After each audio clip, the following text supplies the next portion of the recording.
Hello दोस्तों, नमस्कार। कैसे हो आप लोग? देखिए, आज मैं अपनी लेखपाल डीवी जो मेरी डेट थी 27 सितंबर कल, मैं किन्हीं कारणों से कल जो है ये वीडियो नहीं बना पाया था। उसके पीछे रीज़न मैं आगे बताऊंगा। और आज मैं बना रहा हूं अभी इस वक्त जो है। तो कल मेरा जो है 27 सितंबर को सेकेंड शिफ्ट में यानी कि 1:30 PM पर जो है रिपोर्टिंग टाइम थी, मेरी डीवी थी। तो डीवी देने के लिए हम पहुँचे। मैं बाई मतलब मोटरसाइकिल से गया था, बाइक से गया था लखनऊ। तो हम अपने हम जो है उत्तर प्रदेश यूपी 8080 जो पिकअप भवन है गोमती नगर, हम 11:30 बजे के आसपास पहुंच गए थे। और मेरा जैसे कि एक अंदाज़ा था कि चूँकि लेखपाल डीवी है, डॉक्यूमेंट वेरिफिकेशन है, तो एक थोड़ा सा रूल एंड रेगुलेशन थोड़ा सा टाइट होंगे, उसको फॉलो किया जाएगा। ना केवल स्टूडेंट बल्कि आयोग भी फॉलो करेगा। ये मेरा मतलब परसेप्शन था ऐसा। बट मैं और मुझे ये भी था कि परसेप्शन के साथ ये था कि 1:30 बजे रिपोर्टिंग टाइम है, तो एकदम एग्जैक्ट टाइम पर जो है एंट्री हो जाएगी वहाँ पर आयोग के अंदर। बट ठीक जस्ट उलट हुआ। मेरी जो एंट्री हुई है वो करीब करीब 2 के आसपास हुई है, 2 PM के आसपास, यानी कि आधा घंटा लेट। और बाहर रोके रखे बहुत देर तक। वहाँ पर जितने भी टेबल वाले थे, 10 टेबल वाले थे, AB को छोड़ के कहीं CD को ऊपर भेज रहे थे, तो कहीं HIG वगैरह जो टेबल थे उनको आगे भेज रहे थे। AB को बाद में भेजा था और मेरा जो है B टेबल था, 3rd फ्लोर पर मेरा B टेबल था, तो मुझे बाद में भेजा। ये बाद में भेजने का मैंने जो रीज़न पता किया वो ये था कि जो सुबह मॉर्निंग जो 10 वाले जो जिनकी डीवी हो रही थी AB टेबल के ऊपर, वो बहुत स्लो चल रही थी। यानी कि वहाँ पर लड़के 2 बजे भी मौजूद थे, आप समझ लीजिए। जबकि जो सेकेंड शिफ्ट की जो डीवी रिपोर्टिंग टाइम है वो 1:30 PM है, आप समझ सकते हैं। उसके बाद तक वहाँ पर डीवी चल रही थी। मतलब टाइम का जो एक ओवरलैप हो रहा था। तो वहाँ पर हम अपना 2 PM के आसपास एंट्री दी। एंट्री के बाद में मुझे ऐसा लगा कि शायद मेरा जो है B टेबल है, तो वहाँ पर एक बैठे होंगे, 2-3 लोग बैठे होंगे। उनके सामने जो रो लगी होगी उस पर 35 लोग बैठे होंगे एक चेयर के ऊपर, और एक एक करके जो है सीरियल से उनकी डीवी हो रही होगी। बट ऐसा नहीं था, एक हॉल टाइप का था छोटा सा, उसमें जो है बैठा दिया जाके, एक तरफ B टेबल वालों को, एक तरफ A टेबल वालों को। ये मान के चलिए कि AB जो है एक ही हॉल में बैठे हुए थे। AB टेबल वाले, A और B टेबल वाले एक ही हॉल में बैठे हुए थे। वहाँ पर एक फॉर्म देते हैं भरने के लिए, उसमें कुछ ज़्यादा नहीं करना होता है, हाँ या ना में ज़्यादातर जो है जवाब देने होते हैं, गोला करना होता है सर्किल। और जो है एक बायोमेट्रिक स्लिप देते हैं, जिसमें आप अपना जो है रोल नंबर, डेट और नाम डालते हैं, ठीक है। और सबसे पहले वहाँ पर बायोमेट्रिक होती है, तो वो सीरियल से आपको बुलाएंगे, बायोमेट्रिक करेंगे।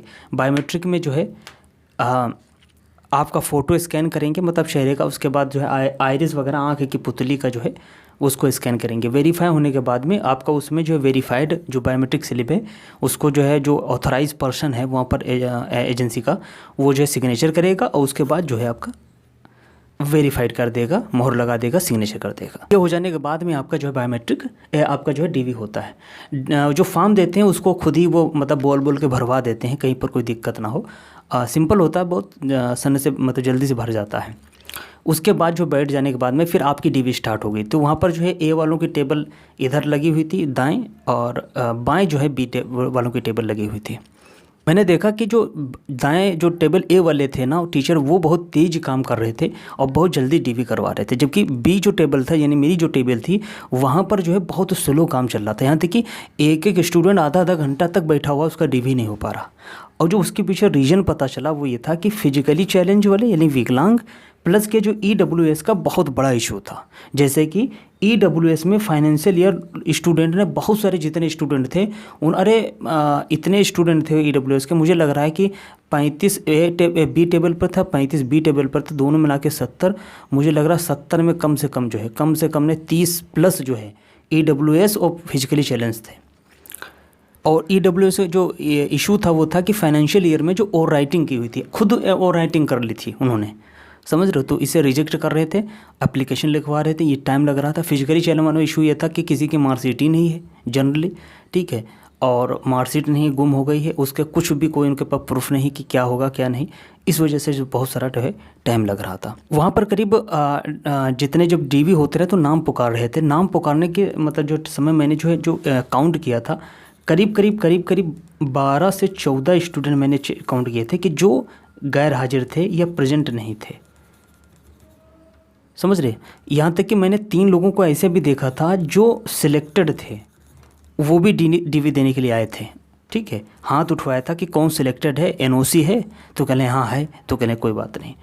तो बाद में हमने उनसे पूछा कि जो सिलेक्टेड थे एक से कि भैया आप किस पोस्ट पर सिलेक्ट हो, तो उन्होंने वो गुस्सा गए, मतलब नाराज़ हो गए, हमसे कहने लगे हम डीएम के पोस्ट पर सिलेक्ट हैं। अरे हमने कहा हम मजाक नहीं कर रहे, सीरियस पूछ रहे हैं, और आप कोई दिक्कत नहीं है, ये आपका राइट बनता है, आप डीवी कराइए, बट बताइए तो आप किस पोस्ट पर हो। कहेंगे हम मतलब जो ग्रुप डी में हैं, इस वजह से हम आए हैं। तो हमने कहा अच्छा। जैसा कि मैंने पता की कि ग्रुप डी में जो है शायद लेखपाल से ज़्यादा तनख्वाह होती है, और लेकिन वो लेखपाल की डीवी कराने के लिए आए थे। करीब 12 से 14 मैंने काउंट किए थे जो उन्होंने पुकारे थे, वो गैर हाजिर थे, वो नहीं थे उस वक्त वहाँ प्रेजेंट। और 12 से 14 ये केवल एक ही मतलब उसमें नहीं था टेबल पर, मतलब 2 टेबल, ए बी टेबल दोनों एक ही में बैठे हुए थे, 70 लोग। उसमें से करीब 12 से 14 लोग एब्सेंट थे, गैर हाजिर थे। मेरे हिसाब से काउंट करने में शायद भूल चूक भी हो, शायद मैक्सिमम से ज़्यादा भी हो सकते हैं, 2-3 एक्स्ट्रा ही मान के आप चलिएगा। फिर उसके बाद जो है डीवी जब होने लगी, तो डीवी होते होते जो मैंने मतलब जो है जो एजम्पशन था कि बहुत जल्दी हो जाएगा, वो ऐसा नहीं हुआ। ये समझ लीजिए कि रात के 7 बजे के आसपास मेरा डीवी का नंबर आया रात में, और उस वक्त तक भी जो है 3 लड़के ऐसे मौजूद थे जिसमें से 2 ऐसे थे जो EWS जिनका इशू था, EWS इशू था, जो मतलब ओवर राइटिंग खुद उन्होंने कर रखी थी। किसी पर 2 मतलब जो है EWS थे, और जो उस फाइनेंशियल ईयर के नहीं थे जिसकी ज़रूरत थी। समझ रहे हैं आप? मेरा डीवी जो है करीब 7 बजे के आसपास हुआ है, और कंप्लीट डीवी जो है चेक करने के बाद में, सारा चेक करने के बाद में मैंने एफिडेविट वगैरह सब लगाया था, और सब मेरा तुरंत हो गया, और जो भी था वो चूँकि मैंने सब लगा दिया था, और मेरा जो डीवी एकदम कंप्लीट हो गया, तो 7:22 तक जो है एकदम कंप्लीट हो गया था। यानी कि हम रात के करीब 7:30 बजे के आसपास आयु के मुख्यालय के 3rd फ्लोर से नीचे उतर के आए थे, जब बिल्कुल बाहर सन्नाटा था और लगभग साएँ हो रही थी, समझ लीजिए।